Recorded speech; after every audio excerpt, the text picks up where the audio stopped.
Hello friends, visual arts with Vini में आपका स्वागत है। फ्रेंड्स, क्योंकि आप लोग को पता है हम लोग काफ़ी समय से जुड़े हुए हैं और ऑलमोस्ट बहुत सारी एग्ज़ाम्स जो कि पोस्टपोन्ड हो गई थी, पोस्टपोन्ड नोटिफिकेशन हो गया था, उनके अब वापस से रीशेड्यूल्ड आ रहे हैं, मतलब वापस से डेट्स डिक्लेयर हो रही है। तो बिल्कुल है, पूरी उम्मीद है कि एनटीए भी जल्द ही अपनी नेट की एग्ज़ाम की डेट्स रिलीज़ कर देगा और उन्होंने कहा है कि 15 डेज़ पहले ही वो डेज रिलीज़ करेंगे, मतलब जब भी करेंगे उसके 15 दिन बाद आपकी एग्ज़ाम है, आप ये समझो। तो ऐसे में आपका लिंक बिल्कुल नहीं टूटना चाहिए और आप लोगों को बिल्कुल जो भी जहाँ भी पेपर्स वगैरह आप सब सॉल्व कर रहे हैं वो उसकी लिंक आपको कंटिन्यू रखनी चाहिए, ठीक है। तो यही विजुअल आर्ट्स का आज फिर एक और पेपर में इसलिए अभी वीडियो दे रही हूँ दोस्तों, क्योंकि आज लाइव क्लास नहीं हो पाएगी और इसलिए अगर कोई ज़रा सा भी आपका लॉस नहीं हो, इसलिए सोचा कि वीडियो के माध्यम से ही हम लोग जून 2012 का ये कंप्लीट पेपर इसी वीडियो में आपको मिल जाएगा। फटाफट अपन इसको सॉल्व कर लेते हैं और कल भी एक वीडियो और जो कि दूसरे पेपर का हम देखेंगे वो आप लोग देख लीजिएगा, ठीक है दोस्तों। तो शुरू करते हैं हम लोग। और प्लीज़ आप लोग जो आजकल मतलब बहुत सारे क्वेश्चन बैंक्स और ये सब आ रहे हैं, क्योंकि यूपी टीजीटी पीजीटी की भी एग्ज़ाम है, डीएसएसबी की भी है, तो आप उनको भी यूटिलाइज़ करो, क्योंकि क्वेश्चन आने की संभावना बहुत जगह से हो जाती है, ठीक है। तो आप करो, लेकिन बस मैं ये बोलूँगी कि एक नॉलेज बढ़ाने का काम करिए, ना कि सिर्फ रटने का। नॉलेज बढ़ाओगे तो नेट के क्वेश्चन सॉल्व हो पाएंगे, ठीक है। चलिए हम शुरू करते हैं। हमारा पहला क्वेश्चन, निम्नलिखित में से किसके शासनकाल में मुगल वास्तुकला राजस्थानी वास्तुकला से प्रबल रूप से प्रभावित हुई। मतलब कौन से राजा के शासनकाल में जो मुगल आर्किटेक्चर है वो राजस्थानी आर्किटेक्चर से बहुत अच्छे तरीके से प्रभावित हुई। तो फ्रेंड्स, ये बहुत आसान तरीका है, सबको पता है। जोधा अकबर मूवी सबने देखी है, सीरियल सबने देखा है कि एक बहुत अच्छे तरीके से, जैसे हम बोलते हैं हिंदू प्रभाव किसके टाइम के आर्ट में आया, ये हमको जानने की ज़रूरत नहीं है कि इसका आंसर अकबर ही आएगा, बिकॉज उनका संबंध हिंदू राजाओं से काफ़ी अच्छा था, उनका पारिवारिक संबंध हो गया था, उनकी रानी हिंदू रानी थी, तो उस प्रकार से वो इफ़ेक्ट आने लग गया था, क्योंकि उनको पसंद था जोधा भाई, है ना, जो महल वगैरह भी बनवाया, तो वो उस तरह की वास्तुकला का इफ़ेक्ट आने लग गया था और इसलिए इस क्वेश्चन का आंसर अकबर हो जाएगा, ठीक है। चलिए आगे देखते हैं। निम्नलिखित में से किस सिद्धांत में अभिव्यंजनावाद के अभ्युदय को अवलंबन प्रदान किया गया है, ठीक है। तो जो रोमांटिसिज्म जो आर्ट मूवमेंट था जिसने एक्सप्रेशनिज्म, जो आगे जाके एक्सप्रेशनिज्म की बात करेंगे हम लोग, जो आर्ट मूवमेंट रहेगा उससे पहले का कौन से इन तीन, ये स्टार्टिंग के 19वीं शताब्दी के हैं ना आर्ट मूवमेंट, तो कौन से एक तरह से उसकी थीम पे आगे एक्सप्रेशनिज्म काम हुआ, इन जनरली ये वाली बात है। तो नवशास्त्रीयतावाद मैंने आपको बता दिया कि जो चीज़ अभी मतलब अपन ने बात की थी 17वीं 18वीं शताब्दी में जो फ्रेंच में चल रहा था, है ना, शास्त्रीयवाद को लेकर, उसी को आगे डेवलप करना न्यू क्लासेस में जल्दी उसको बारे में अपन बताएंगे। थोड़ा सा मेरा वो चीज़ गड़बड़ हो गई शायद, इसलिए वीडियो आया नहीं नेक्स्ट, लेकिन जल्दी आएगा तो उसमें आपको समझ में आ जाएगा। स्वच्छंदतावाद तो वो एक तरह से वो एक कुछ 3-4 थीम पे काम करता है। सबसे पहली चीज़ उसमें इमोशन होती है, सोशल बिहेवियर वो भी होता है, तो उसी में से मैं समझती हूँ। और यथार्थवाद तो आपको पता है यथार्थवादी शैली पे कार्य करता है, तो स्वच्छंदतावाद ही पूरा अभिव्यंजनावाद को एक तरह से रिलेट कर सकता है ना, क्योंकि अभिव्यंजन भी क्या, वो हमारे मन की इमोशंस को हम एक्सप्रेस करते हैं। तो दोनों चीज़ों में स्वच्छंदतावाद, रोमांटिसिज्म जिसको कहते हैं, वो बिल्कुल सही है। चलिए अब आगे देखते हैं, एक सेकेंड। चलिए, यह किसने कहा था कि कला एक महत्वपूर्ण विधा है। ये वाला सेम क्वेश्चन मैंने कल कुछ टेलीग्राम चैनल पे भी शायद शेयर किया था कि किसने कहा था कि आर्ट बहुत इंपॉर्टेंट कला है। तो रिचर्ड्स, क्लाइंवेल, कॉलिंगवुड या सुजैन लिंगर। तो ये जो है क्लाइंवेल ने कहा था कि कला एक बहुत ही महत्वपूर्ण विधा है, ठीक है। अच्छा, लाइव आप लोग मेरे साथ नहीं चल रहे तो मैं फटाफट इसको आगे बढ़ा रही हूँ, अदरवाइज़ हमको टाइम लग जाता है डिस्कशन के लिए, और जो बाद में वीडियो देखते हैं उनको बहुत वेट करना पड़ता है आंसर के लिए, ठीक है। जैसा है चला लेना चाहिए। अब बताइए, दूसरी चीज़ है, देखिए 4th क्वेश्चन क्या लिखा है। कुषाण सम्राट कनिष्क, कुषाण काल के समय जो सम्राट कनिष्क हैं, जिनको एक तरह से हम द्वितीय अशोक भी कहते हैं, है ना, क्योंकि बुद्धिज्म को अपनाया था उनने। उनकी आवक्ष प्रतिमा किस संग्रहालय में रखी गई है। राष्ट्रीय संग्रहालय नई Delhi, Indian museum Kolkata, Lahore museum Pakistan या पुरातत्व संग्रहालय मथुरा। तो हम जानेंगे कुषाण काल की ज़्यादा से ज़्यादा मूर्तियाँ कहाँ पे पड़ गई है। देखिए बाकी 3 तो कोई ऑप्शन ही समझ नहीं आते, और ज़्यादा से ज़्यादा मूर्तियाँ मथुरा में ही पाई गई है, पुरातत्व संग्रहालय तो यहीं पे है। और एक चीज़ और बहुत इम्पॉर्टेंट थी मथुरा संग्रहालय को लेके कि इनका जब सेंचुरी हो गया था ना, तो इसी पे इंडियन गवर्नमेंट ने डाक टिकट भी जारी किया था। ठीक है, तो ये भी थोड़ा सा आप लोग ध्यान रखिएगा। चलिए अब आते हैं 5th क्वेश्चन। भारत में सर्वप्रथम प्रकाशित समाचार पत्र। बहुत बढ़िया, बहुत क्वेश्चन हर जगह यही क्वेश्चन फैला हुआ दिखता है मुझे। ठीक है, Times of India, Hindustan Times, Bengal Gazette, statement, लेकिन ज़रूरी नहीं है सबको पता हो। तो बंगाल गजेट आप सबको पता है सर्वप्रथम प्रकाशित समाचार पत्र है, हिंदी भाषा में नहीं है, हिंदी भाषा में उत्ताद मार्तंड है फर्स्ट पेपर। ठीक है, याद रखिएगा ये बंगाल गजेट है। 1790 में जेम्स ऑगस्ट हिकी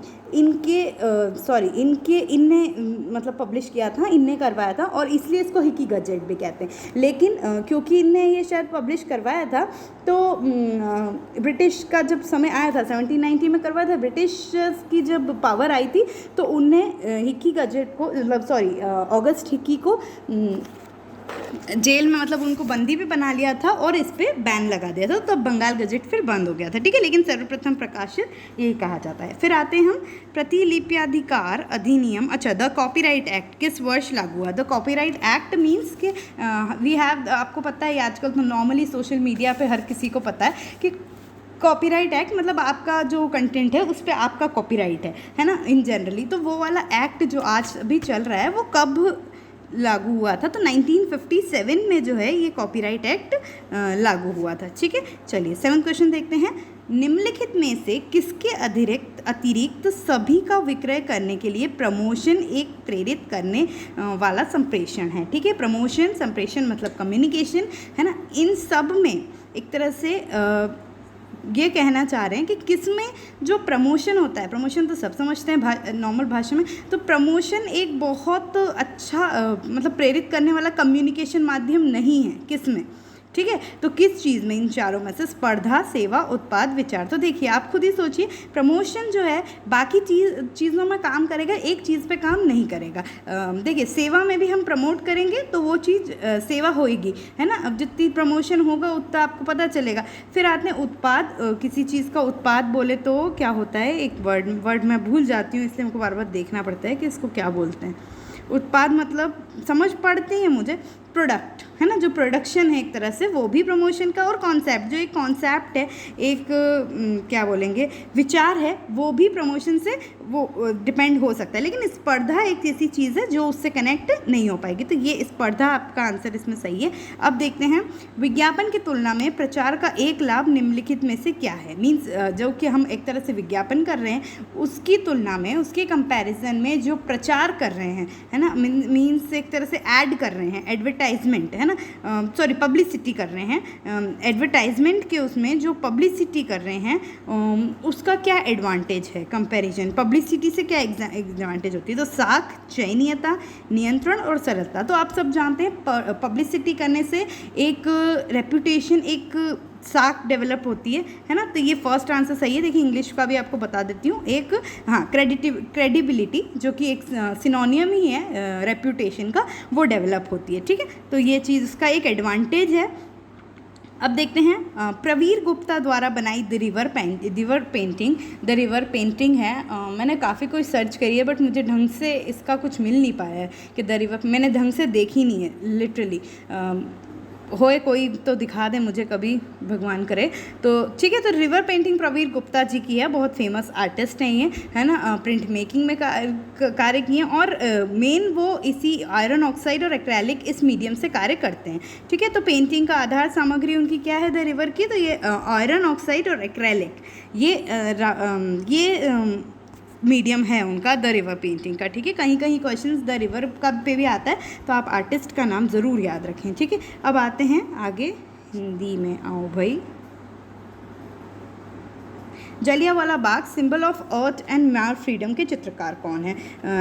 FN सूजा, KS कुलकर्णी, विमल दास गुप्ता, प्राणनाथ मैगो। तो जो जलियांवाला बाग सिंबल ऑफ आज फ्रीडम, उसके चित्रकार कौन है? तो देखिए जब ये सब दंगे फसाद वाली चीज़ थी, उस पर एक बुक भी लिखी है प्राणनाथ मैगो ने, और बहुत सारी सीरीज़ विलाप करके कहेंगे, मतलब उसका मेरे को थोड़ा सा टॉपिक याद नहीं है, बट विलाप करती हुई स्त्रियाँ इस प्रकार का पेंटिंग है। वो विलाप तो सतीश गुजराल जी का है, वो नहीं बोल रही हूँ, लेकिन ऐसा पेंटिंग है, ठीक है। और बहुत सारे उसने उनने उस समय जब वो पार्टीशन मेन तो टॉपिक जो चीज़ है, पार्टीशन टाइम पे भी बहुत अच्छी सीरीज़, और पार्टीशन के समय ही उनकी एक बुक भी है ना। जब मैंने एक्चुअली एक पेपर लिखा था उसमें बहुत यूज़ किया था, इसलिए याद है, और वो पेंटिंग अभी तक मेरे दिमागों में। तो ये वाला जो पेंटिंग है ये भी किसने? प्राणनाथ मैगो ने बनाया था। प्राणनाथ मैगो से और याद रखो, दिल्ली शिल्प चक्र 1949 के संस्थापक सदस्य हैं ये, है ना, संस्थापक माने जाते हैं। तो ये भी क्वेश्चन आ चुका है, इसलिए थोड़ा सा याद रखें। और अब इनके साथ भावेश सान्याल, जामिनी रॉय, ये सब भी हैं दिल्ली शिल्प चक्र में, ठीक है।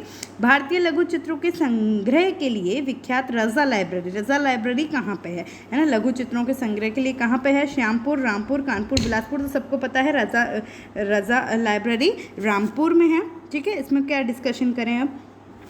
चलिए, समाचार पत्र पर स्याही से किसने स्प्लैश फ्रंट पेज बनाया? समाचार पत्र पे इंक से किसने स्प्लैश, जो उसका फ्रंट पेज होता है, वो बनाया? सतीश गुजराल जी, VV Mukherjee, MF Hussain, RN चक्रवर्ती। तो इन सब आर्टिस्ट को हम लोग पढ़ चुके हैं, और हमको भी पता था कि जो महान कलाकार जिन्हें भारत का पिकासो कहा जाता है, पद्म भूषण MF हुसैन, है ना, वो भले उतनी ख्याति प्राप्त है, बेस्ट आर्टिस्ट ऑफ इंडिया भी माने जाते हैं, लेकिन उनकी शुरुआत बहुत दयनीय, मतलब बहुत ही संघर्षवादी हुई है, बहुत संघर्षशील किया है, और फिल्मी पोस्टर्स और इनमें बहुत सारा कार्य किया है उन्होंने। तो उस समय ही जब ये था, तो उनने समाचार पत्र के लिए भी कार्य किया है। किसने? MF हुसैन ने, ठीक है। तो MF हुसैन सही है, नो डाउट। प्रस्तर उत्कीर्ण करना वास्तुकला का प्रथम साक्ष्य कहाँ है? मीन्स स्टोन एनग्रेविंग कहेंगे, स्टोन कार्विंग, उसका प्रथम साक्ष्य, उस आर्किटेक्चर का प्रथम साक्ष्य कहाँ पहला है भाई? तो अजंता, लोमश ऋषि, एलोरा स्थित कैलाशनाथ और बादामी, ठीक है, नो डाउट। एलोरा में भी प्रस्तर उत्कीर्ण है, लोमश ऋषि अजंता गुफा में और बादामी में भी कुछ रॉक कट्स हैं, लेकिन सर्वप्रथम सबसे पुराना हम बोलते हैं मौर्य पीरियड में लोमश ऋषि, जो बराबर गुफाओं के उधर काट के बनाया गया है, और उसका जो गेट उत्कीर्णन फेमस है सबसे ज़्यादा, बहुत शानदार तरीके से बनाए गए। तो ये मौर्य अशोक के टाइम का, तो लोमश ऋषि को सबसे पुरानी ये प्रस्तर उत्कीर्ण कहा जाएगा। लोथल और कालीबंगन कहाँ है भाई? दोनों तो गुजरात में स्थित है, ठीक है। लोथल तो है, लेकिन कालीबंगन राजस्थान में है। मौर्य काल के पहले स्थल बिल्कुल गलत। अति प्राचीन काल मतलब एकदम प्राचीन से नहीं, हड़प्पा कालीन स्थल हैं दोनों, सबको पता है। अब इसमें क्या डिस्कस करूँ मैं, आपने बहुत अच्छे तरीके से सिंधु घाटी और सब जगह ये सब चीज़ें पढ़ रखी होगी, तो इससे अपन आगे बढ़ जाते हैं। जापानीज़ वार गॉड की मूर्ति, बहुत बार नेट में आया है ये वर्क, और मैंने भी काफ़ी बार नेट इसलिए टेलीग्राम पे भी शेयर किया है ना। जापानीज़ वॉर गॉड किसकी मूर्ति है? मूर्ति है ब्रॉन्ज की बनी गई है। किसकी है भाई? पैब्लो पिकासो, माइकल एंजलियो, एडवर्ड पाउलेजी और मेरोनो मरीनी। तो एडवर्ड पाउलेजी की वो जापानीज़ वॉर गॉड मूर्ति है, आप लोग देखिएगा भी सही तो आपको और समझ आएगा। DP राय चौधरी जिनने क्या बोलते हैं, क्या बनाया है? ट्रायम्फ ऑफ लेबर, वो बनाया है ना, वो बहुत चित्र भी बनाए, पेंट मूर्तिकार भी हैं।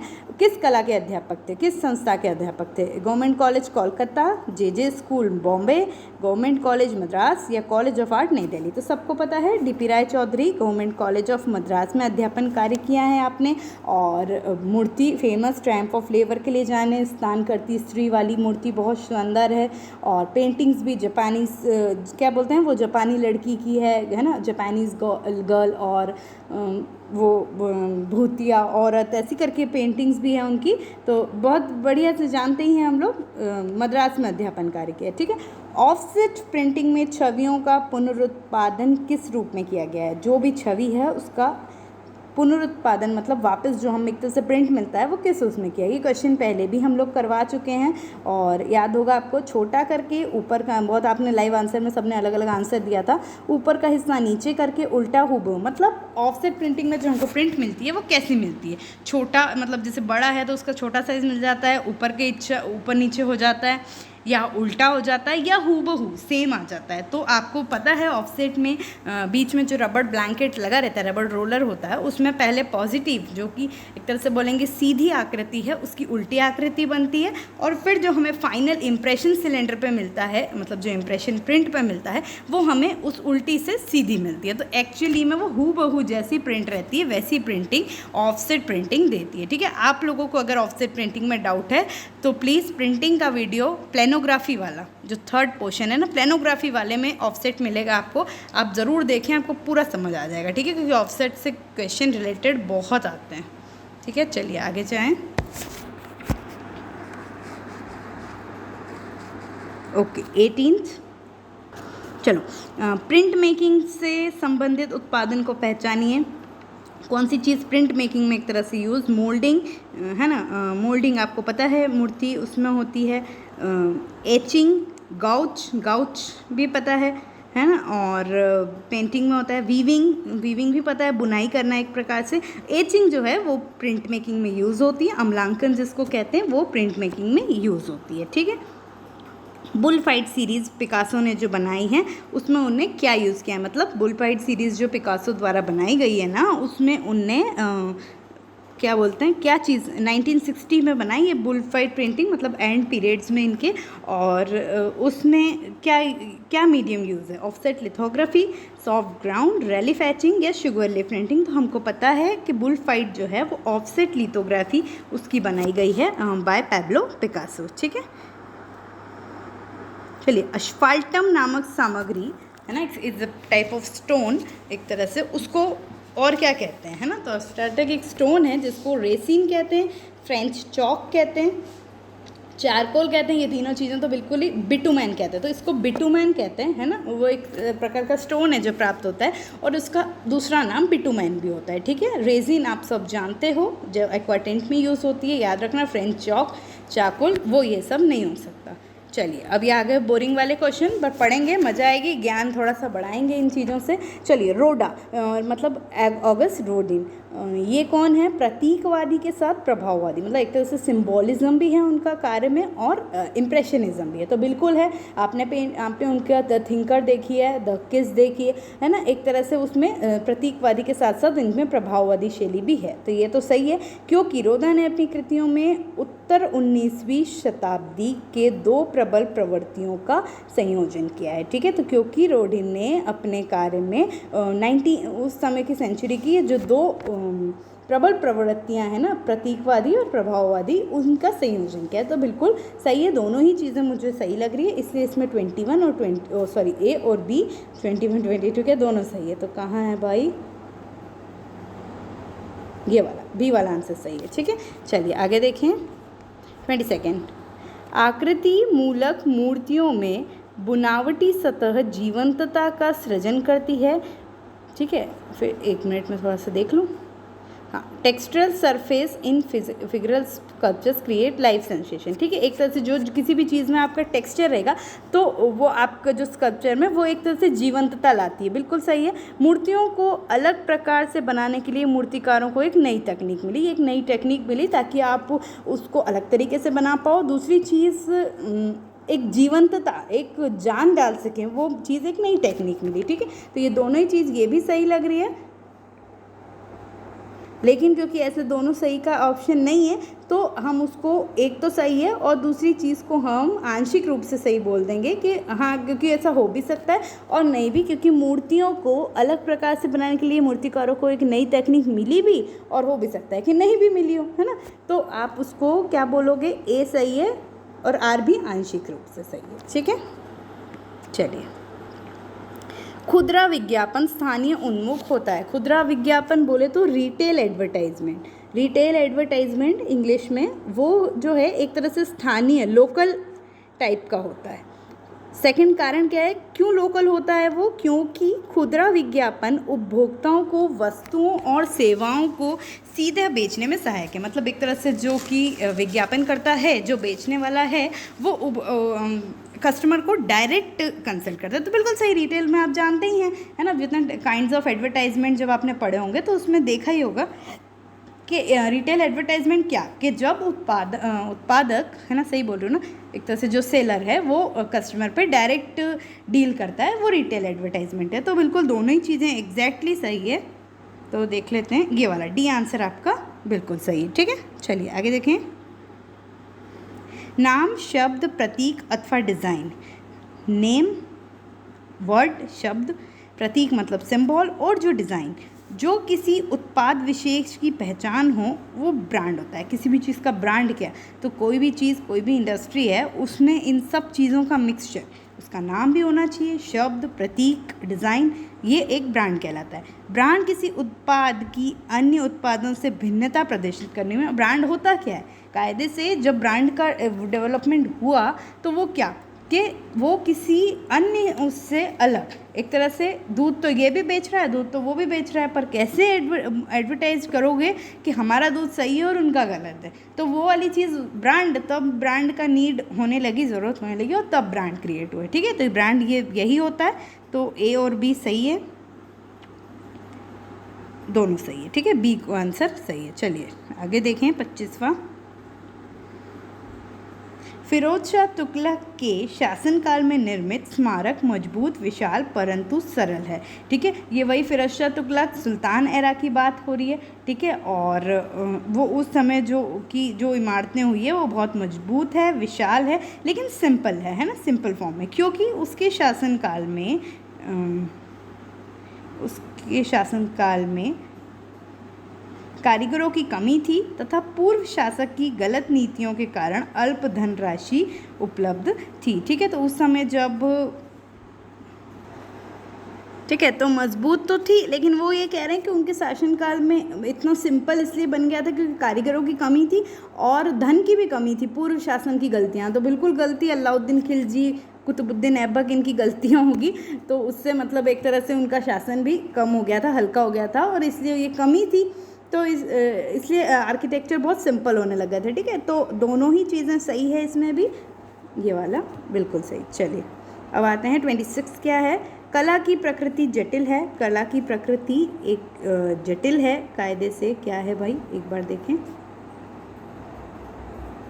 कॉम्प्लेक्स है ना, एक बहुत जटिल है, क्योंकि कला समसामयिक मतलब कंटेम्प्रेरी समाज के मानसिक परिवेश से उत्पन्न होती है, जो कि उनके मतलब जो समाज उस समय है उसके मानसिक परिवेश से उत्पन्न होती है, जहाँ प्रत्येक व्यक्ति को अभिव्यक्ति की स्वतंत्रता होती है तथा हर की अपनी संवेदनशीलता है। बिल्कुल उनको अपनी एक स्वतंत्रता होती है कि वह एक्सप्रेस कर सकें, और सबकी अभिव्यक्ति को स्वतंत्रता होती है। ठीक है, तो ये बिल्कुल सही है, दोनों ही चीज़ें, ए और आर दोनों सही है। चलिए 27 देखते हैं। एचिंग प्रिंट्स को धातु की प्लेट का उपयोग कर कठोर सतह पर तैयार किया जाता है। ठीक है, धातु की हाँ ठीक है, सही है, धातु की प्लेट, मेटल प्लेट यूज़ करते हैं और कठोर सतह पे उसको यूज़ किया जाता है। सही है। एचिंग को बिना किसी तकनीकी सहायता के आसानी से किया जा सकता है, तो आपको पता है एचिंग को इतनी आसानी से नहीं किया जाता है, उसमें बहुत चीज़ों की सहायता की उपयोग होती है, तो ये तो सही है, लेकिन ये गलत है। तो 1 सही और आर गलत, दैट मीन्स ये वाला ए सही है और आर गलत है। ठीक है,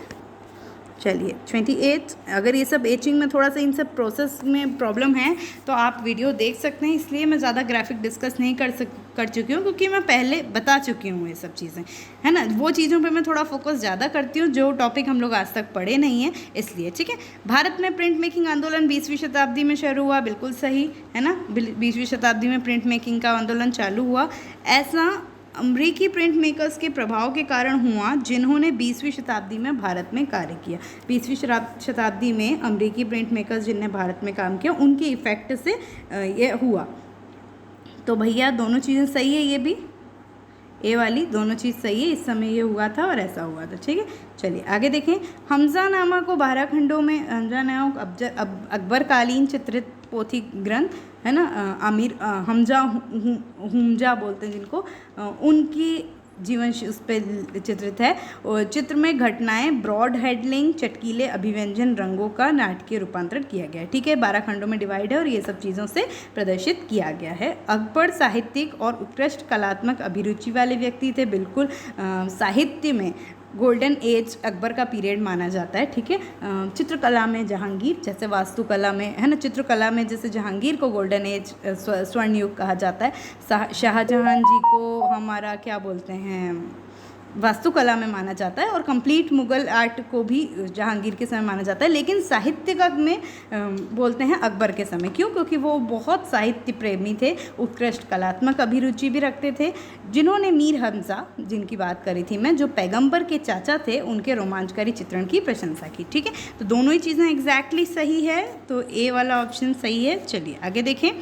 थर्ड ऑप्शन, जी.आर. संतोष को तांत्रिक चित्रकार, तांत्रिक चित्रण के नाम से ही जाने जाते हैं। जी.आर. संतोष बहुत सी ऐसी सब्जेक्ट्स हैं जिसको वो उन्हें तंत्र विद्या मतलब तंत्र शास्त्र को लेके उसमें अपने पेंटिंग्स में डाला है, क्योंकि वे कश्मीर से थे तथा योग तंत्र का अभ्यास करते थे, है ना। वो कश्मीर से थे और इसका अभ्यास करते थे, सिर्फ इसलिए उनकी आर्ट में एक तरह से तांत्रिक चित्रकार उनको माना जाता है। तो ऐसे और भी कुछ कारण हैं। ठीक है, मैं मेरे हिसाब से देखिए, वैसे भी दोनों सही का ऑप्शन है, लेकिन मैं ये समझूंगी कि आर एक आंशिक रूप से सही है। आप इसको एग्जैक्टली ट्रुथ नहीं मान सकते बिल्कुल कि यही कारण है। ठीक है, तो ये वाला ऑप्शन अगर है तो ठीक है, नहीं तो दोनों सही भी दे सकते हो, लेकिन ये वाला ही कोई आप टिक करें।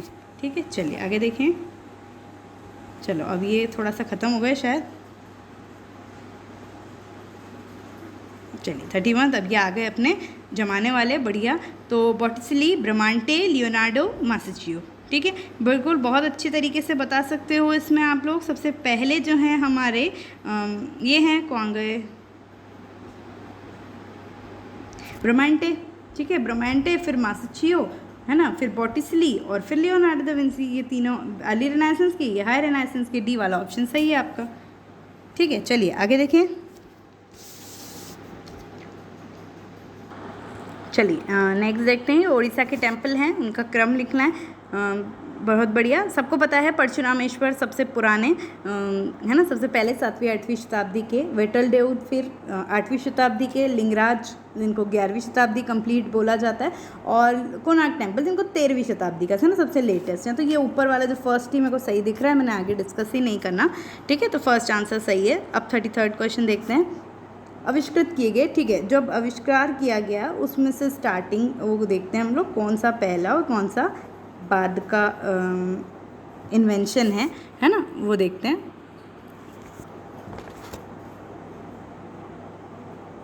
तो ये वाला दिख रहा है मुझे, ड्राई पॉइंट सबसे पहले, फिर मेटल एनग्रेविंग, फिर लाइन एचिंग और फिर एक्वाडेंट, ये वाला। ठीक है, चलिए सिल्क स्क्रीन प्रिंटिंग में क्या सामग्री कैसी यूज़ होती है। तो देखो, ये वाला क्वेश्चन भी पहले अपन लाइव में भी कर चुके हैं, इसलिए सबसे पहले फ्रेम होगी, फिर हम एक्सपोजिंग टेबल से हमने एक्सपोज करेंगे, फिर प्रिंटिंग टेबल मतलब प्रिंट लिया जाएगा, और फिर at the time printing table पर रखेंगे और आफ्टर में उसको स्क्वीज़ करके प्रिंट लेंगे। ठीक है, तो ये वाली चीज़ सही है, देखो। ठीक है, अब आते हैं 35। ग्राहक एजेंसी संबंध को प्रभावित करने वाला कारक तत्वों को सम्मिलित कीजिए। मैं इंग्लिश में जाऊंगी। ठीक है, इसमें इसको सम्मिलित करना है कि जो क्लाइंट एजेंसी रिलेशनशिप होती है उसमें सर्वप्रथम क्या होता है और फिर बाद में क्या होता है, ये वाली चीज़। ठीक है, सर्वप्रथम केमिस्ट्री एक तरह से लिया हुआ है। केमिस्ट्री बोले तो तालमेल बनाना, फिर उसके बाद ऑब्वियसली कम्युनिकेशन, फिर कंडक्ट करना, और फिर जो परिवर्तन है वो। तो पहला वाला ही सही है। हिंदी में मैं आपको एक बार और दिखा देती हूँ। देखिए, सबसे पहले तालमेल, फिर विचारों का हम आदान प्रदान करेंगे ग्राहक और एजेंसी जो हैं, फिर आचरण, और फिर एट द लास्ट विभिन्न जो भी चेंजेस होंगे वो। ठीक है, तो ये वाली चीज़ आपकी सही है। अब आते हैं 36 पे। अधिकतम बोध पारक योग्यता के क्रम को चुनिए। मतलब कौन सी चीज़ में ज़्यादा आप बोध पारक रहते हैं, उससे कम तक के उसमें आना है। सबसे पहले आँख सबसे ज़्यादा उसको बोध होता है, एक तरह से सेंस ऑर्गन बोलेंगे, फिर कान सुनाई देना, फिर स्वाद मतलब टेस्ट, और फिर गंध एट द लास्ट। ठीक है, तो ये वाली चीज़ 1 वाली सही है। चलिए आगे देखें। इन कलाकारों का भी सही क्रम लिखना है। तो देखिए, सर्वप्रथम डेलक्रोइस है ना, फिर मेटिस, ये है, तीनों में डेलक्रोज तो फिर मैटिस, फिर ब्रांकुसी, फिर हैंसन, ठीक है। तो ये है उनका, थोड़ा सा मेरे को डेट टाइम ढंग से याद नहीं, लेकिन फिर भी अप्रॉक्स देख के ये सबसे पहले, फिर ये, फिर ये, फिर ये, ठीक है। चलिए आगे देखें। थोड़ा सा मैं इस वीडियो को शॉर्ट बनाना चाह रही हूँ ताकि कोई भी देखे फटाफट आंसर के उससे। चलिए इसमें भी क्या है भाई, हिंदी में देख लूँ। तो इन चिन्हों का सही क्रम लिखिए, पहले क्या करोगे फिर क्या करोगे, है ना। तो सबसे पहले ड्राइंग करेंगे, फिर मैकेट, फिर कार्व करेंगे, फिर फिनिश करेंगे। तो ये डी वाली चीज़ एकदम सही। अब आते हैं पेंटिंग का सही क्रम लिखिए, कौन सी पेंटिंग किसने कब बनाई है उसका सही क्रम लिखिए आप।